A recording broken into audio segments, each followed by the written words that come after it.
Welcome. You've joined us today because you shared a truly thought-provoking text. It really focuses on the very foundation of spiritual growth. Mhm. And at its core, it seems to say that reverence for the Creator is, well, the absolute starting point for all wisdom. That's right. And what's fascinating as we explore this is how it builds out from that central idea. It gets into, everything from sticking to divine law. Right. Text calls it warrior. Yeah. As a way to get closer to God, right? Yes. But also how we handle relationships, our views on wealth, the power of words, Oh, okay. even how we deal with the poor or, well, the wicked. So our deep dive today is into this say. Is that how it's identified? Yeah, that's the term associated with it. It feels like tapping into some deep wisdom literature, maybe like Proverbs or Ecclesiastes, but different somehow. Exactly. It has its own flavor. Yeah. And it's really important to get the feel for those terms you mentioned, Seth and Bori. In Hebrew, the text implies they're not just rigid commands. It's more like a way to connect, a path to God, guidance, really. That's a really helpful distinction because commandment in English can sound quite, well, harsh sometimes. You can, yeah. And this idea of straying from that path, from the alo, and being the root of trouble, that kind of rings true, doesn't it? Didn't the prophets often say similar things about Israel? That's precisely. The text touches on that, how the prophets saw abandoning God's teachings as the core problem behind corruption. And even hints at the consequences described elsewhere, like in Deuteronomy.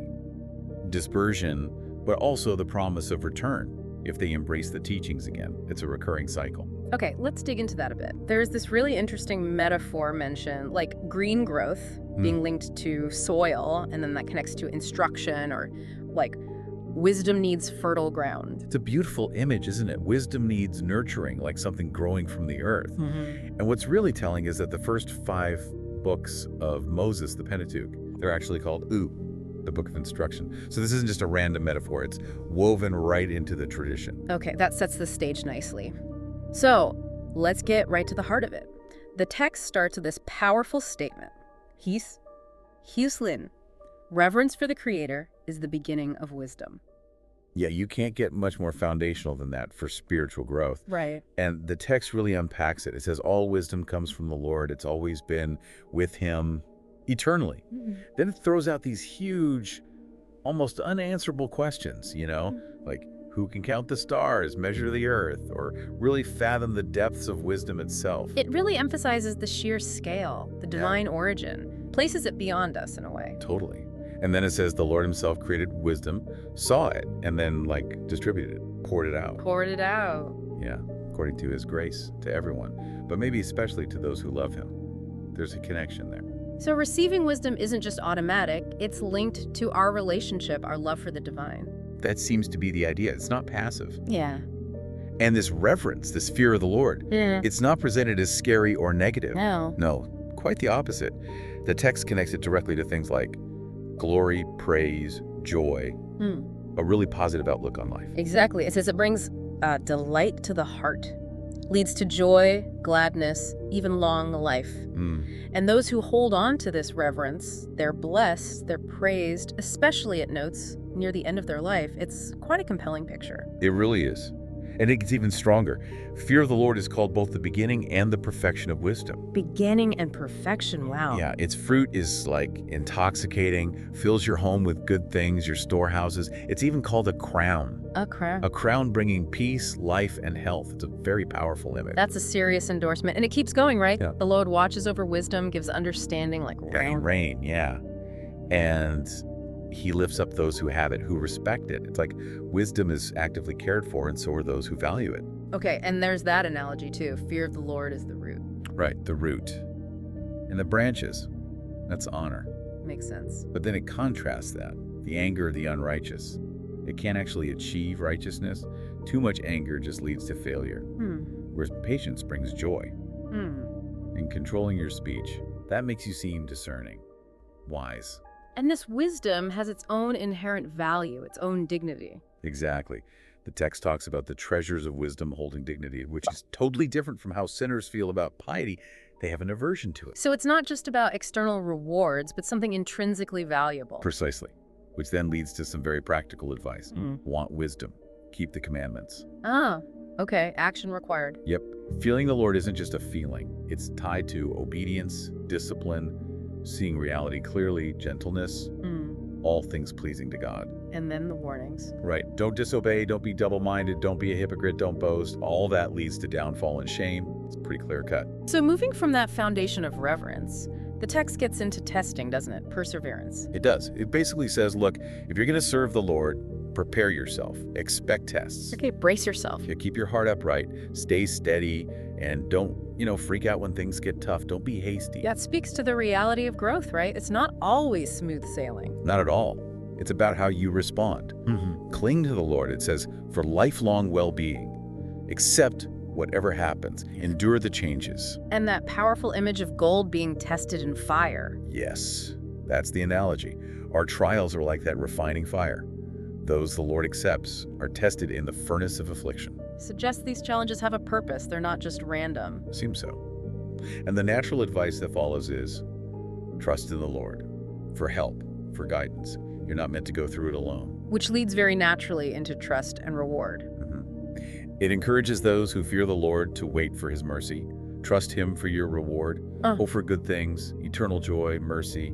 It's very hopeful. And it uses those rhetorical questions too, right? It does, like whoever trusted the Lord and was ashamed, who held reverence and got abandoned, who called out and was ignored. The answer being, nobody. Exactly. And right after that, it affirms God's compassion and forgiveness. But it's not all comfort. There's a warning too, about being faint-hearted. Yes, a definite woe for the faint-hearted, the double-minded, those who lack patience.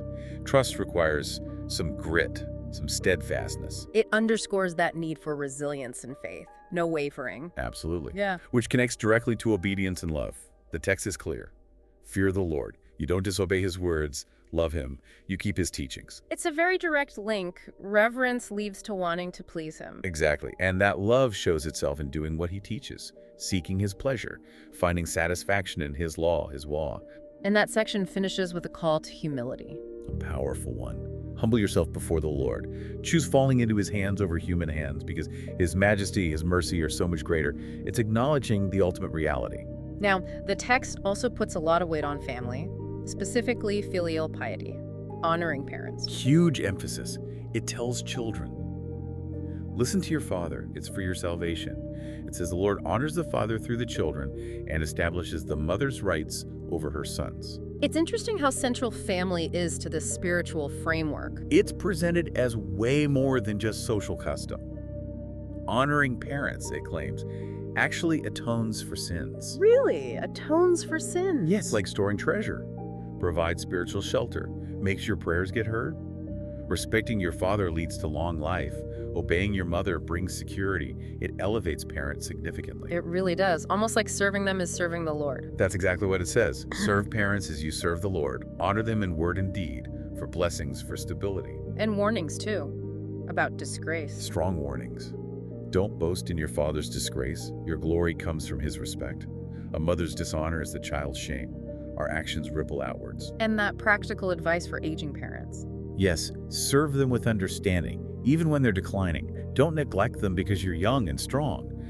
Kindness to a father won't be forgotten. It offsets sins. It's about intergenerational care. And the flip side is stark. Very stark. Abandoning a father is like blasphemy. Angering a mother brings a curse. These bonds are fundamental to spiritual well-being. Okay, shifting focus a bit, beyond family. Humility in work and daily life. Yes, conduct your work with humility to gain favor. And the bigger you are, the more status you have. The more you should humble yourself to find favor with the Lord. That cuts against the grain of worldly ambition, doesn't it? Completely. True favor comes through humility before God. And it also advises, don't try to bite off more than you can chew intellectually. Don't seek things too difficult or investigate beyond what's commanded. Accept our limits. Right. Some things are hidden beyond us. Trying too hard can lead you astray. Focus on the guidance given. And it warns about hard hearts suffering. Yes, and loving danger leads to sorrow. Accumulated sins become incurable eventually. It emphasizes the internal state. Contrasting that with the discerning heart. Exactly. The discerning heart understands parables. The attentive ear is what the wise person wants. It's about being open to learning. And then it links charity to atonement. So giving isn't just kindness, it's spiritually significant. Atonement. That's a major tradition highlighted here. It carries spiritual weight. And repaying kindness, that's planning wisely for the future. You'll be supported. A virtuous cycle. And very specific instructions about the poor. Very specific. Don't deprive them of livelihood. Don't make the needy wait. Don't upset the hungry or provoke the afflicted. Don't delay giving. Don't turn away from the needy. Why such emphasis? Because their cry, their potential curse, might be heard by the Lord. Right. It's about social responsibility having direct spiritual consequences. And this extends beyond individuals to the community. Yes. Seek the congregation's approval. Bow to officials. Listen to the poor. Respond humbly. Rescue the oppressed. Be impartial in judgment. Yep. Treat orphans like a father, their mothers like a husband. And the promise.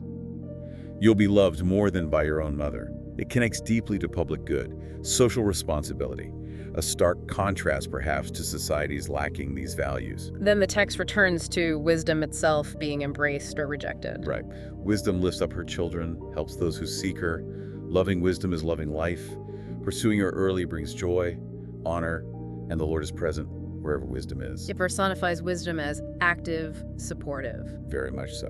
And those who love wisdom, God loves them. Those who obey her, they'll judge nations, find secure dwelling. Faith leads to inheriting wisdom and its legacy. It's a reciprocal relationship. We seek, wisdom embraces, God favors. Exactly.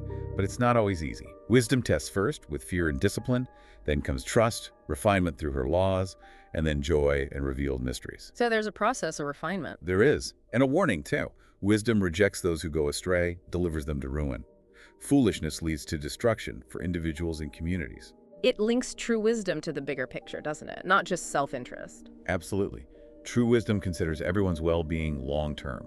It's contrasted sharply with self-centeredness, twisting principles for gain that's not wisdom. Which brings us to prudence, being careful in speech and action. Yeah, be mindful of speech, guard against evil, don't be ashamed of your conscience.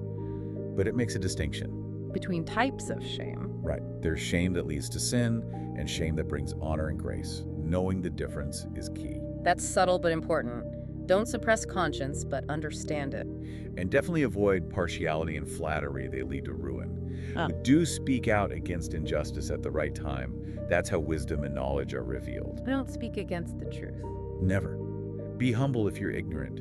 Admit sins without shame. Don't block something good like a flowing river. Don't give in to fools or favor the powerful. Strive for justice, even to death. Even to death, yes. With the assurance the Lord will fight for you. It references figures who faced that very choice for their faith and for justice. That's a powerful call to courage. And then integrity, avoiding deception. Yes. Don't be proud in speech and lazy in action. Be consistent. Don't be like a lion at home, fierce and scary but harsh to those under you. And watch out for being quick to take, slow to repay. Definitely. Don't rely just on wealth or boast you have enough.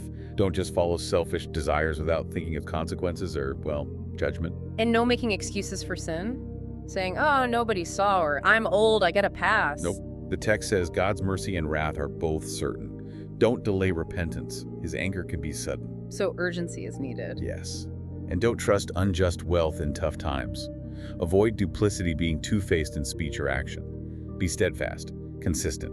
And we circle back to speech again. Its power, its dangers. It's a major theme. Be quick to listen, slow to speak.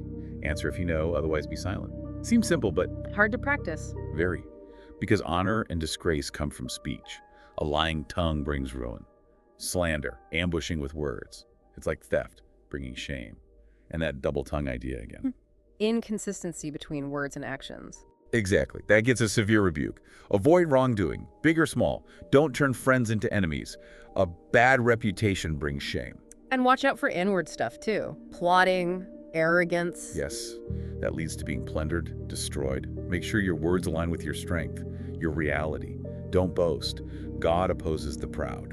But good speech has power, too. Oh, absolutely. Gentle speech gains friends. Gracious words bring greetings. Make peace with many. But be careful who you trust. Test your friends. Test them first. Fair-weather friends will vanish when things get hard.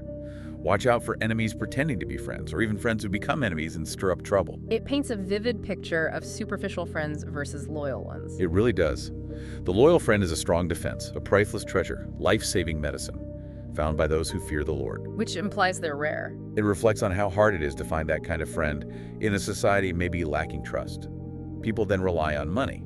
But money can't ultimately save your life. True friendship, rooted in reverence, is far more valuable. So, as we near the end, the text revisits the pursuit of wisdom. Yes, seek instruction your whole life, youth to old age. Approach it like farming, put in the work, reap the rewards. The labor might seem short, but the fruits are enjoyed quickly. That's encouraging, though it also says wisdom can be harsh. It acknowledges that. It can be harsh to the uneducated, tough for fools, like a heavy testing weight. Acquiring it takes effort. So, accept wise counsel willingly. Yes, don't resist.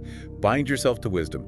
Bear her yoke without complaining. Go after her with your whole heart. Get to know her, never let her go. Because the payoff is worth it. Immense. She brings rest, joy, security, honor. Her discipline is like golden ornaments, her bonds like glorious clothes. It enriches you. And the advice is practical. Seek out wise elders. Be eager to listen. Associate with the wise. Attend discussions about God. Seek him out early. Dwell on God's decrees. Pray for a wise heart to avoid evil. And turn away from injustice. Crucially, avoid its consequences. Don't sow injustice because you'll reap a sevenfold harvest of woe. Very clear cause and effect. Finally, humility again, but now before authority and God's judgment. Right. Don't seek power or glory presumptuously. Don't try to look extra righteous before God or super wise before the king. Be real. And a warning for leaders or judges. Yeah, don't become a judge if you lack the strengths to root out injustice. You might end up fearing the powerful and stumbling. Also, don't offend the community assembly or deliberately repeat sins. Even one might not go unpunished. It calls for real self-awareness, knowing your limits. And don't assume lots of offerings automatically win favor. Be thoughtful in prayer, not hasty, not neglectful. And always help the afflicted. Always. Remember, the Lord humbles and exalts. Don't make up lies against others. Evil habits end badly. Avoid gossip in the assembly, repetitive prayers without heart. You don't look down on hard work. No, it's ordained by God. Don't hang out with sinners. Remember, God's punishment will come. The final advice, humble yourself deeply.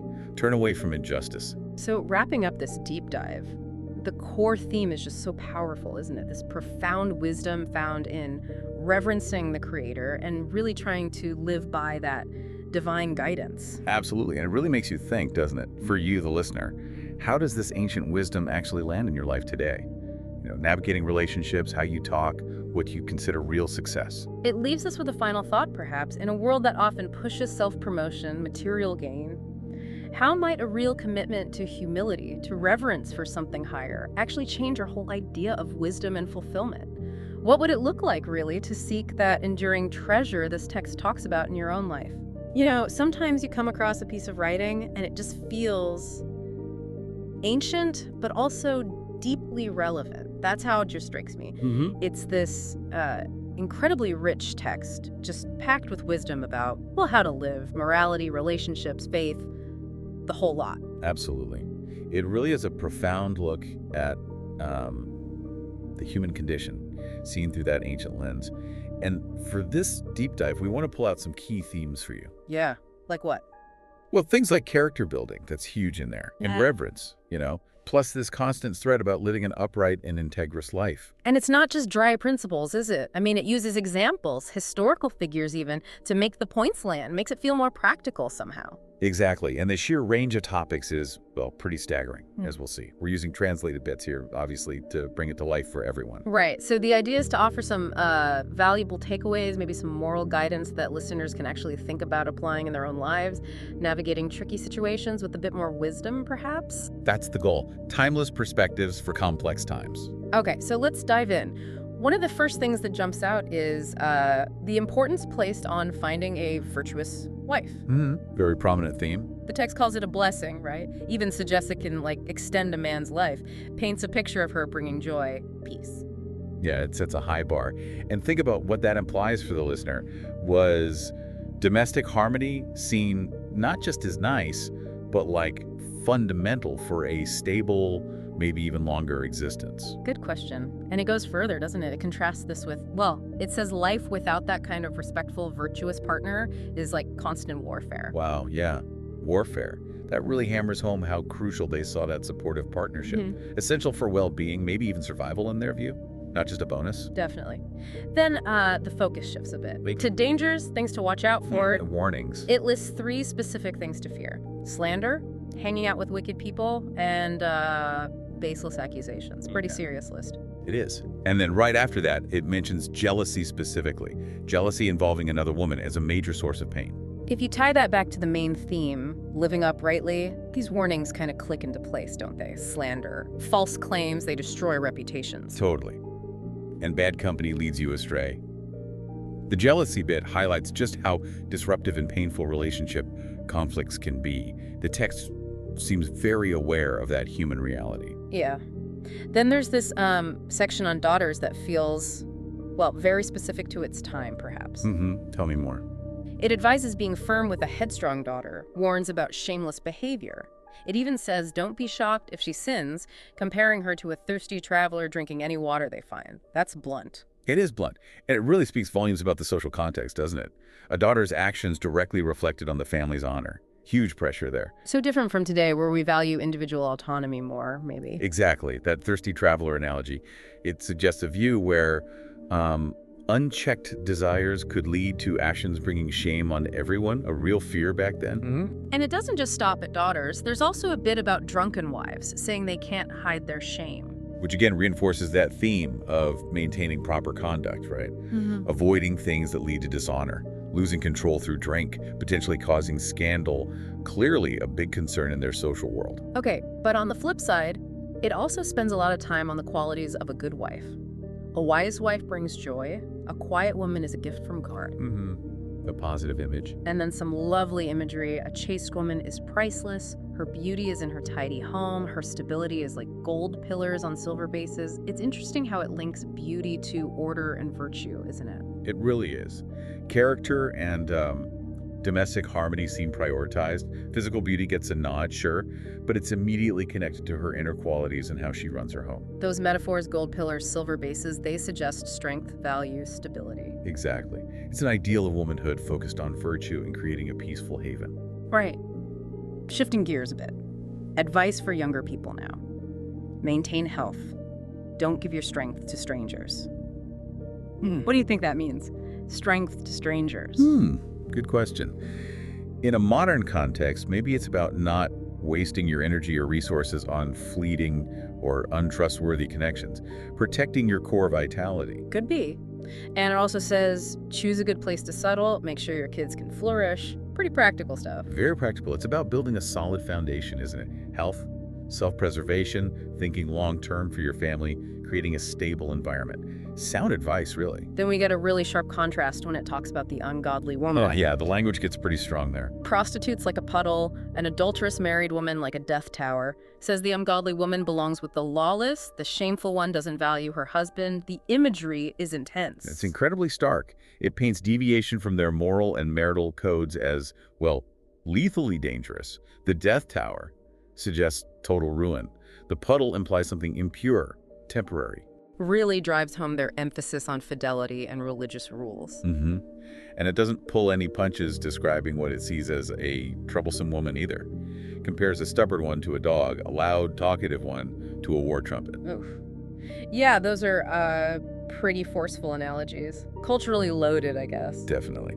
They convey this idea of behavior seen as disruptive, maybe disobedient or lacking decorum, potentially causing conflict within that social structure. Okay. Now, the text also shows concern for the poor, the scorned, people who ignore the law. Right, there's a social conscience there too. And it singles out merchants, suggests they're prone to sin, that chasing profit might make them unfair, warns that not being devoted to God leaves you open to ruin. What does that tell us about its core values? It shows a real awareness of social vulnerability, doesn't it? Yeah. And a critique of maybe unchecked capitalism, ancient style.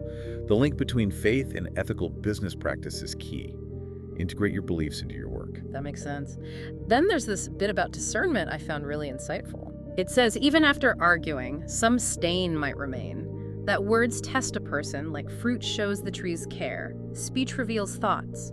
And the advice, don't praise someone before you've actually talked to them. That's great, isn't it? It champions careful judgment, the idea that true character comes out in words and actions eventually. Don't just go by appearances. Yeah. Beware of superficial judgments. The tree and fruit analogy is timeless. It really is. Okay, what about who we associate with? It says, stick with truthful people. uses this image of a lion waiting for prey to describe sin waiting for the unjust. Powerful image. And it contrasts the speech of the devout, full of wisdom, with fools who are changeable. The advice is interesting. Cherish time with fools, but linger with thoughtful people. What's the nuance there? It highlights how much our company influences us, right? Good company lifts you up. Bad company, well, maybe limit your exposure. Be mindful, strategic about who you spend significant time with.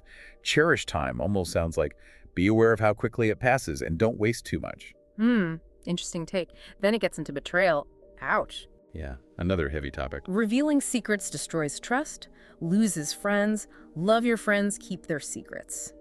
Compares a lost friend to a bird you can't recapture. Says a wound can be bandaged, but betrayal leaves scars that last. That resonates, doesn't it? The damage is deep, often irreparable. The lost bird metaphor is perfect trust. Once flown, it's hard to get back. And it warns that betrayers might flatter you, but they ultimately bring you down. Still relevant, sadly. Very much so. Following that, strong words against hatred and revenge, calls them detestable. Forgive your neighbors, it says, so you can be forgiven. If you hold on to anger, you can't expect healing from God. Remember, you're mortal, use that to stop hating. What's the core message about forgiveness? It's partly spiritual, connecting forgiveness to divine grace, and also deeply practical, isn't it?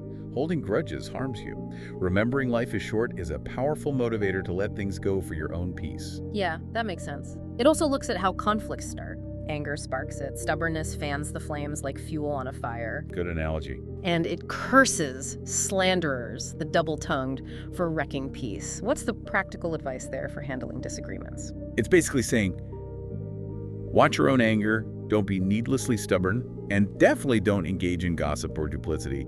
These things escalate conflict.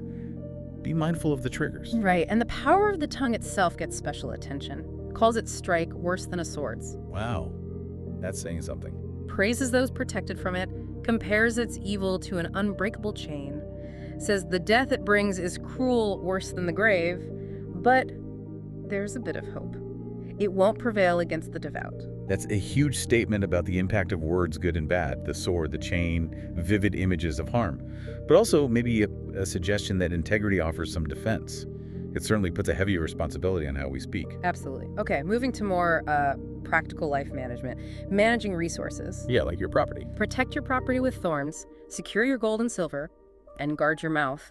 Be careful what you say, or people waiting to pounce might get you. What connects these? It's all about prudent self-management, isn't it? Foresight. Right. Protecting yourself holistically, your stuff, yes, but also your reputation, your social standing. Careful speech is presented as a form of security, just like locking up valuables. Interesting parallel. Then, generosity and lending calls lending to neighbors an act of mercy, stresses honoring agreements. But it's realistic too, right? Yeah, it notes that, unfortunately, some people treat loans like found money, causing hassles for lenders, delays, complaints, even turning friends into enemies. So what's the advice then? Don't lend? No, it actually says, lend to the poor, don't turn them away empty-handed. Says doing this, keeping God's commands, is like storing up spiritual treasure. It tries to balance compassion with the messy realities. So it's navigating that tension. Be generous, especially to the needy, but also be aware of the potential pitfalls. Yeah. It requires wisdom, maybe clear agreements. Exactly. Then it grounds us in the basics. Water, food, clothing, the essentials. Says it's better to be content with little at home than have fancy food somewhere you feel like an outsider. A poor person with a roof over their head is better off than feasting in a strange land. What's the point there? It's prioritizing basic needs, stability, belonging over just stuff, especially if that stuff comes with insecurity or feeling alienated. Gratitude for the essential, the familiar. Makes sense. Then parenting, crucial topic. Discipline your sons, they'll bring you joy and honor. Don't spoil kids or they'll cause grief and shame later. Start discipline young before they get rebellious. That definitely reflects a more traditional approach, doesn't it? Strong emphasis on guidance, correction, shaping character early for the sake of the child and the family's standing. Yeah, the idea that early intervention is key to instilling virtue. Then a big one, health. Oh, yeah. Better poor and healthy than rich and sick. Health and strength are better than gold. Nothing beats a healthy body and a joyful heart. Why is that so important in this text? It's a fundamental value, placed squarely above material wealth. Health is the foundation for everything else, isn't it? And that inner contentment, the joyful heart, is seen as priceless. True. And it warns against too much sorrow, too. Don't give in to it. Rejoice. Take care of yourself. Right, because sorrow can apparently kill, while joy prolongs life. And negative emotions like jealousy, anger, they shorten your days. A good attitude promotes health. What's the takeaway for emotional well-being? It's basically advocating emotional resilience, isn't it? Actively cultivate positivity, practice self-care, manage those destructive emotions because they have real physical consequences. Inner peace is vital. Then there's a warning about wealth itself. The trap of wealth. Says it can wear down the body. The worry keeps you awake. Contrast the rich, toiling to amass wealth for retirement, with the poor just trying to survive day to day. Says lovers of gold can't be justified. A bit critical. Definitely a cautionary note. It highlights the potential downsides, the stress, the anxiety, and questions the ultimate value if it consumes you or compromises your ethics. Right. And temperance comes up again, especially at banquets. Don't be greedy, think of others. Eat moderately, avoid gluttony, leads to sickness. Be temperate in everything, really, to stay healthy. What's the core idea? Self-control, I think, Yeah. and consideration. It links moderation to physical health, sure, but also to social harmony. Don't be self-indulgent or disrespectful. Okay, and finally, a word on alcohol. Always a relevant topic. His wine has ruined many. It tests the proud. Suggests moderation is key. It was made for joy, used moderately. But too much leads to bitterness, rebellion. Exactly. And some hosting advice, too. Don't rebuke guests at a party. Don't hassle them with demands. So it's a balanced view. Acknowledges potential enjoyment, but warns strongly against excess and its negative effects on people and social situations. Be a good host, basically. Okay, so stepping back from all these details from Eck, wow.